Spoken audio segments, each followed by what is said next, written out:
Sasha, who we met just a few, actually started writing just a few days ago, but we already became friends, so it's nice. And she will tell you something interesting about how to contribute to open source, and as you can see, without writing code. So it's all yours. I hope you will enjoy it. Yeah, thank you. Thank you, Dan. Hello, everyone. Once again, I'm Alexandra Nikandrova. I work for Red Hat, and I work as a technical writer. And I would like to tell you about how to contribute to open source without writing code. Let's dive back roughly 31 years. So when on August 6th, 1991, a computer scientist in Berners-Lee published the first ever website. Does anyone know what that website contained? No? Well, the website was about the World Wide Web, and it described web and how to use it. So basically, it was documentation. And that scientist, he fought for that project stay open source because he knows that if it is open source, it will grow. Even his company he was working at back then wanted to patent it. And why open source and why do you need to participate in its life? First of all, I will talk about open source as a software, and in this case, open source software is software which source code is open to everyone, and everyone can modify it, view it, or improve it somehow. And of course, this person who's trying to do some manipulation with it must know some programming language, algorithm, structure of the project, and so on and so on. And why open source versus proprietary software? I would say security reason. There might be some arguments about that, but I still see it as a better control of your data flow. You might want to know how the software processes your data, especially if it is sensitive.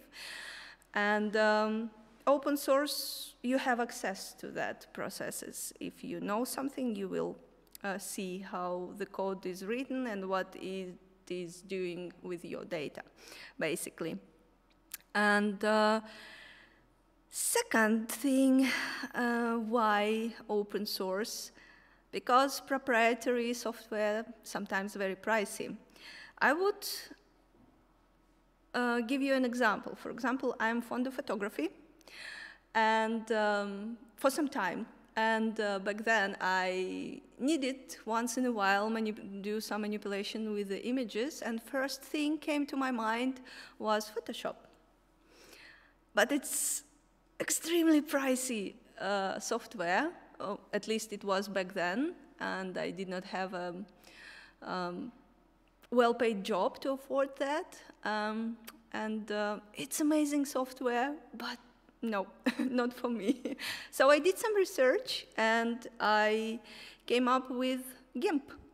It basically has whatever tools I need to do something with the images, and I'm pretty content. I'm still using it, and I'm pretty content and happy with it. The other thing,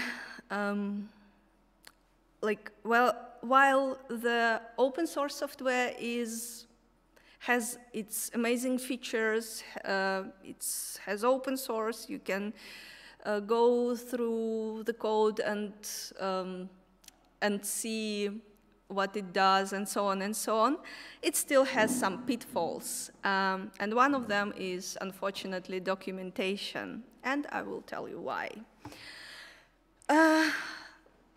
Well, there are programmers, the coders, the developers, who are very smart people. They can add a feature, and they actually can describe the feature, but it will be something like, these calls that function or whatever uses library or something, and it should look like that.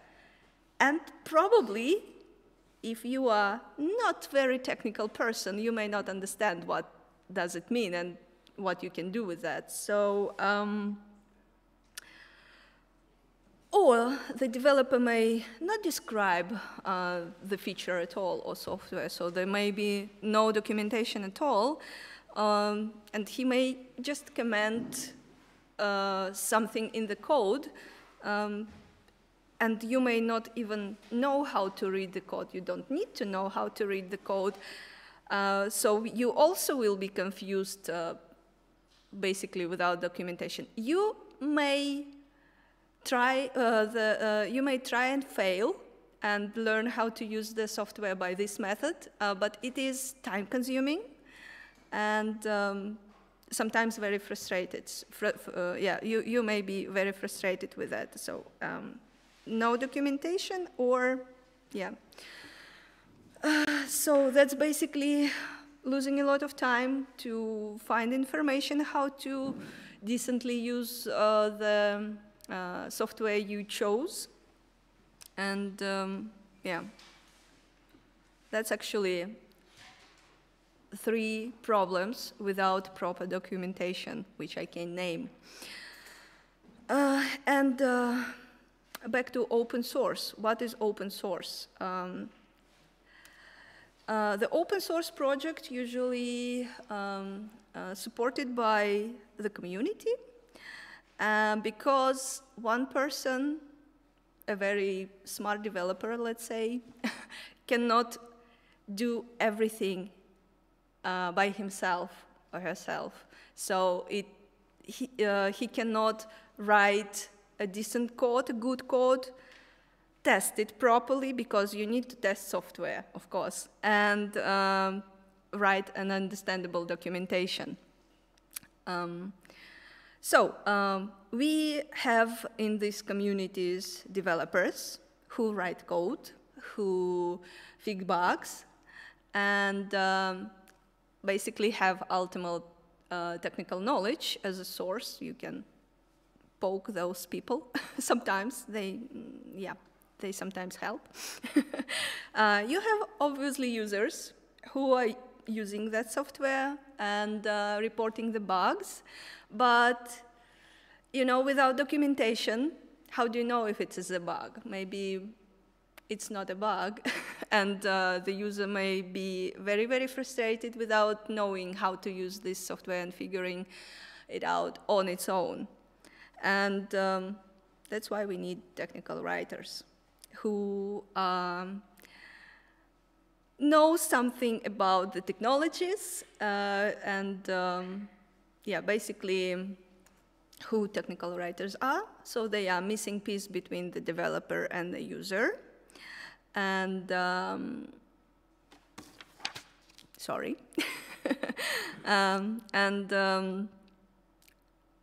Actually, it's a job for a technical writer to make a software usable, because it's a technical writer duty to describe it the way the user would understand what it is possible to do, what it is possible to achieve with the software. And you may not be able to understand the very core, the everything in the project, but at least you know contacts, for example, those developers, and you can poke them, and usually developers knows you, and they're like, okay, again, you again. Anyway, so, but everybody knows, within the community, everybody knows that if the software is unusable, nobody will use it, and everybody try to help, more or less. you most probably will find the support within developers and other people who knows something about the software. So you can, as a writer, technical writer, poke some people and get some answers and describe it in a better way that the software is complete, because, yeah, software is usable when somebody is using it. Anyway, yeah, that's my second point. Sorry. So the main question now is where to start or how to start. You can start with your favorite software, the software which you are already using and more or less familiar with. If you are struggling to use it now and then, you have a good sign that this software is lacking documentation. So you can start with it. Second option, you can try to find a project on GitHub or GitLab where the majority of open source projects stored. Those are basically the platforms where the project code and other related project information is stored, and people can collaborate on those projects on that platforms. And the third option, sorry, yeah, this one, it could be some kind of project like Google Season of Docs. Basically, it's a project which invites open source organizations, and invites technical writers all over the world, connect them together, and you, as a technical writer, you can help one of the projects you are interested in to improve documentation or write completely new documentation, some missing pieces. So that's actually what I did in 2020. Yeah, it's a little bit outdated information, like it was in 2020. I participated in this event, and I chose Wireshark. It's a very powerful tool for analyzing networking, and I documented 37 menu items from scratch. They were not existing at all, so imagine people who want to use it, like, okay, what is that? I don't know. No documentation, nothing. Maybe on some forums, so it's, again, time-consuming. Anyway, and this tool is amazing, and a lot of people are using it, starting from system administrators, network administrators, developers themselves using it for quite a lot. So, and no documentation, yeah. Well, developers can try to read the code, but, you know, reading someone else's code is not an easy task and also time-consuming. Anyway, so the documentation was a little bit a mess, and as I told, some pieces of this documentation was not existing at all. So I came in hand and helped them in this project. So what my experience was.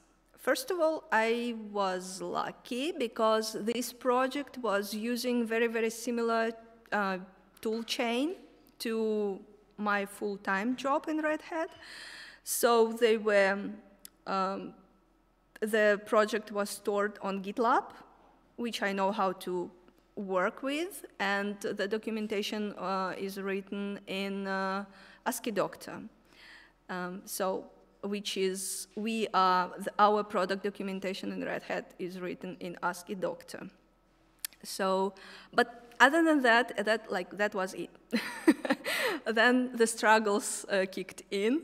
So first of all, yes, community very nice, but people are living in all around the world. So I have to, if I need some, if I have some questions, I I want to mention this project have wiki page, but it's not well maintained, unfortunately. Not all of it well maintained, unfortunately, and some documentation just not there, some information just not there. So I have to Google a lot, right? And this is huge software, so it uses a lot of technology. Some technology was outdated or not very popular, so information is not easy to find like that. So I was poking people around, and people were living all over the world, so sometimes I have to wait like a couple of days or something like that to get the response from the people who are responsible for one of the part of the software. So yeah, it was kind of mess, but I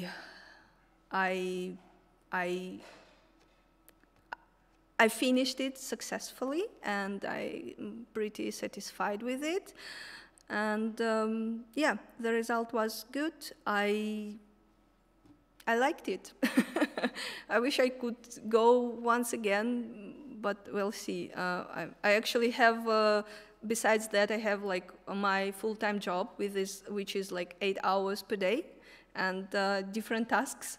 And it's not easy to focus from one task to another, for me at least. Maybe somebody can do it better. Anyway, that was my experience, and I would like to share some statistics about this project from Google Season of Dog. In 2020, they have 87 projects, and only 78 projects succeeded. So roughly 9% of that project failed, and 9% of documentation is not yet written. So that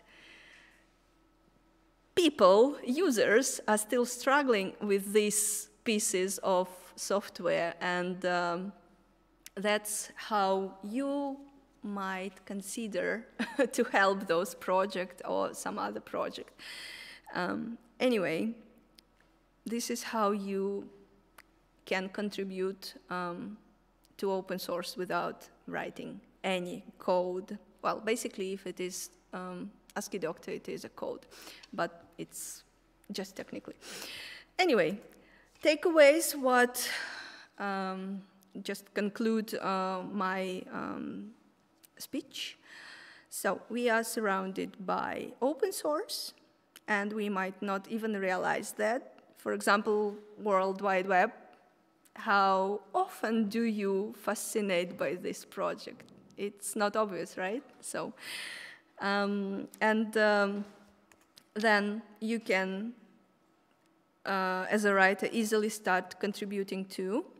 So, yeah, I contributed in this Wireshark project, and it benefited me as well. So I improved my writing skills, my technical skills, because I've learned other new technologies which I was not familiar with, so I had to. And, well, it obviously helped me personally grow, and I helped the project grow, because now they have more complete documentation. And, well, if you have any questions, you can ask now. Or keep silence forever.